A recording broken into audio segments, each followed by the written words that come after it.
নমস্কার বন্ধুরা, অনুভব রান্নাঘরে সবাইকে স্বাগত জানাচ্ছি। এখন তো শীতের সময়, আর শীতের সময় কিন্তু প্রচুর পরিমাণে কাঁচা টমেটো বাজারে পাওয়া যায়। তো আজকে আমি কাঁচা টমেটো দিয়ে সম্পূর্ণ নিরামিষভাবে তৈরি করে দেখাবো একটি দুর্দান্ত রেসিপি, যেটা দেখার পরে যারা নিরামিষ খান তারা তো খুবই উপকৃত হবেন, আর তাছাড়া যারা আমিষ খান তারাও কিন্তু এই রেসিপিটি একবার হলেও ট্রাই করে দেখতে পারেন। দুপুরবেলার গরম গরম ভাতে কিন্তু খেতে জাস্ট অসাধারণ লাগে। আসুন তাহলে দেখে নিন বন্ধুরা আমার আজকের এই রেসিপিটি। বন্ধুরা, আজকের এই রেসিপিটির জন্য আমি এখানে 8খানা কাঁচা টমেটো নিয়ে নিয়েছি। আর এখন তো শীতের সময় বাজারে কিন্তু অ্যাভেলেবেল এই টমেটোটা পাওয়া যাচ্ছে।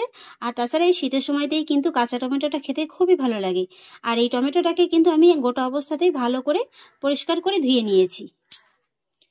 এবার আমি টমেটোগুলোকে প্রথমে একটু কেটে নেব।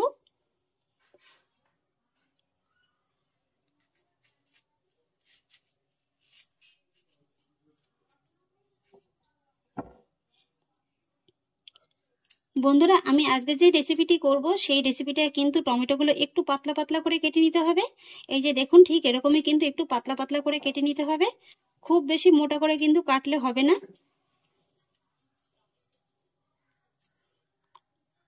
এই যে দেখুন, ঠিক এরকমই কিন্তু পাতলা পাতলা করে কেটে নিতে হবে।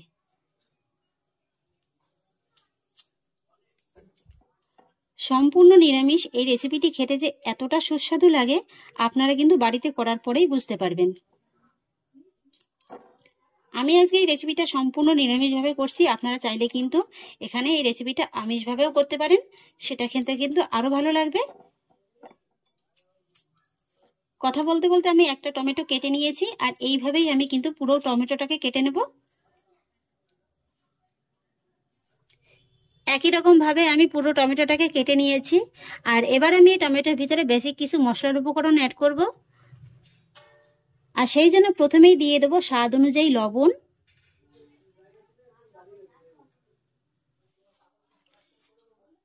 তারপরে দিয়ে দেবো হাফ চা চামচ হলুদ গুঁড়ো,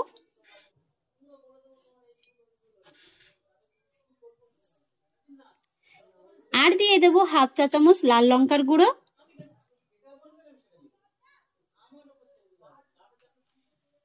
আর সেই সঙ্গে দিয়ে দেবো হাফ চা চামচ জিরে গুঁড়ো।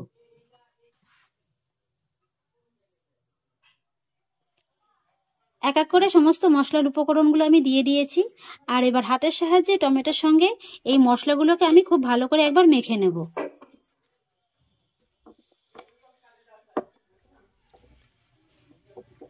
টমেটোর সঙ্গে আমি সমস্ত মশলাগুলোকে ভালো করে মেখে নিয়েছি। আর এবার আমি মেখে নেওয়া কাঁচা টমেটোটাকে একটা সাইডে সরিয়ে রাখবো। আর এবার বন্ধুরা চলে এলাম রেসিপির মূল পর্বে। আর সেই জন্য গ্যাসের পরে একটি কড়াই বসিয়ে দিয়েছি। আর কড়াইতে দিয়ে দেবো 2 টেবিল চামচ সরিষার তেল। যেহেতু এটা টক জাতীয় সবজি, তাই কিন্তু সরিষার তেলটা দিলে খেতে বেশি ভালো লাগবে।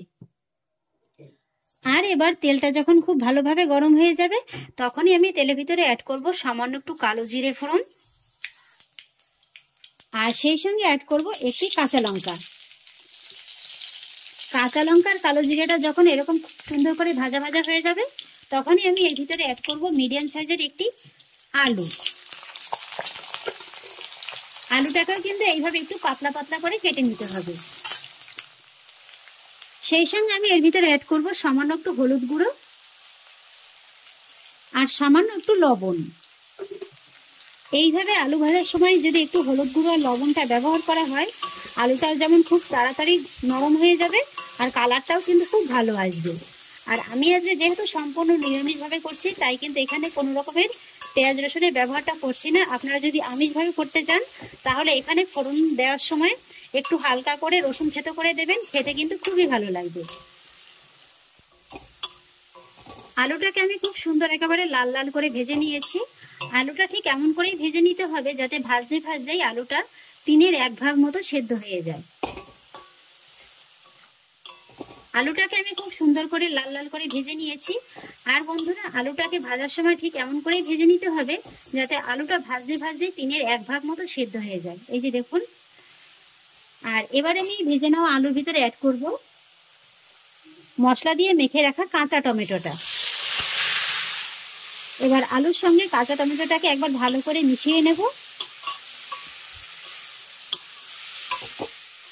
আর তারপর মিডিয়াম ফ্লেমে এই টমেটোটাকে ঢাকা দিয়ে রাখবো 3 থেকে 4 মিনিটের মতো।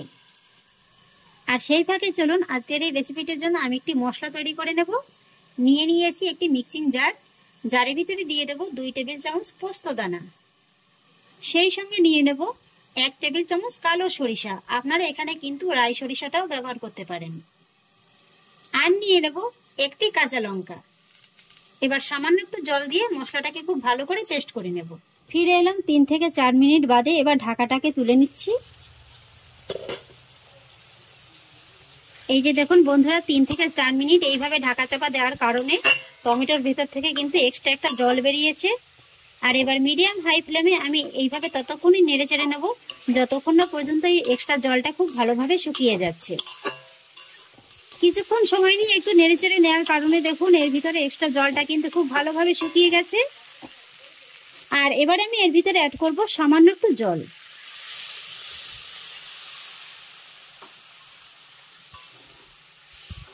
বন্ধুরা এখানে জলের পরিমাণটা কিন্তু খুব বেশি লাগবে না। মোটামুটি 1 কাপের মতো জল হলেই কিন্তু হয়ে যাবে। আর এবার আমি আবারও ঢাকা চাপা দিয়ে রাখবো এই টমেটোটাকে 4 থেকে 5 মিনিটের মতো। ফিরে এলাম 4 থেকে 5 মিনিট বাদে। এবার ঢাকাটাকে তুলে নিচ্ছি। এই যে বন্ধুরা, জলটা টেনে কিন্তু এই 4 থেকে 5 মিনিটের ভিতরে গ্রেভিটা অনেকটা ঘন হয়ে গেছে। আর তাছাড়া আলু আর কাঁচা টমেটোটাও কিন্তু খুব সুন্দরভাবে একেবারে সুসেদ্ধ হয়ে গেছে, এই যে দেখুন। আর এই সময়টাতে কিন্তু আপনারা একটু লবণটাকে চেক করে দেখবেন, যদি কম হয় তাহলে এই সময়টাতেই দিয়ে নেবেন। আমার কাছে সামান্য একটু কম মনে হয়েছে, তাই একটু দিয়ে দিচ্ছি। আর তারপর আমি যে মশলাটা তৈরি করে রেখেছিলাম, এবার এই মশলাটাকে দিয়ে দিচ্ছি।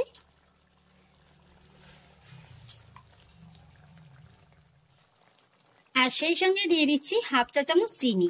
যেহেতু টক জাতীয় সবজি, তাই কিন্তু একটু মিষ্টি ছোঁয়া পড়লে খেতে খুবই ভালো লাগবে। তবে যদি আপনারা অপছন্দ করেন, চিনিটাকে এখানে স্কিপ করে যেতে পারেন। এবার চিনি আর এই মশলার মিশ্রণটাকে আমি টমেটোর সঙ্গে খুব ভালো করে একবার মিশিয়ে নেব। চিনি আর মশলার মিশ্রণটাকে আমি ভালো করে মিশিয়ে দিয়েছি। আর এবার আমি এর ভিতরে সবশেষে অ্যাড করব 1 চা চামচ কাঁচা সরিষার তেল।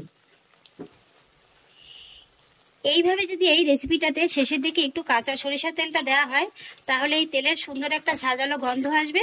আর তাছাড়া খেতেও কিন্তু খুব ভালো লাগবে। আর এবার আমি কাঁচা সরিষার তেলটা দেওয়ার পরে মিডিয়াম হাই ফ্লেমে এই টমেটোটাকে আবারও 1 মিনিটের মতো রান্না করে নেব। ফিরে এলাম 1 মিনিট বাদে।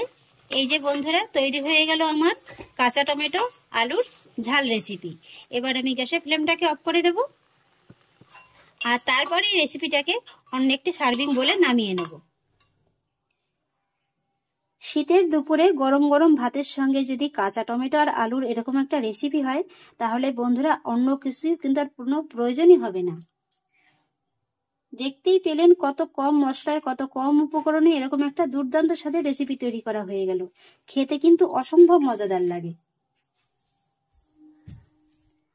তাহলে আশা করছি বন্ধুরা, কাঁচা টমেটো আর আলুর আজকের এই রেসিপিটি আপনাদেরও খুব ভালো লেগেছে।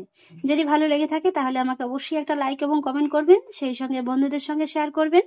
আর প্লিজ বন্ধুরা, যদি আমার পরিবারের নতুন সদস্য হয়ে থাকেন তাহলে একটা সাবস্ক্রাইব করে পাশে থাকা বেল আইকনটি প্রেস করে দেবেন। ফিরে আসছি এরকমই পরের অন্য কোনো নতুন রেসিপি নিয়ে। সবাই ভালো থাকুন, সুস্থ থাকুন। ধন্যবাদ।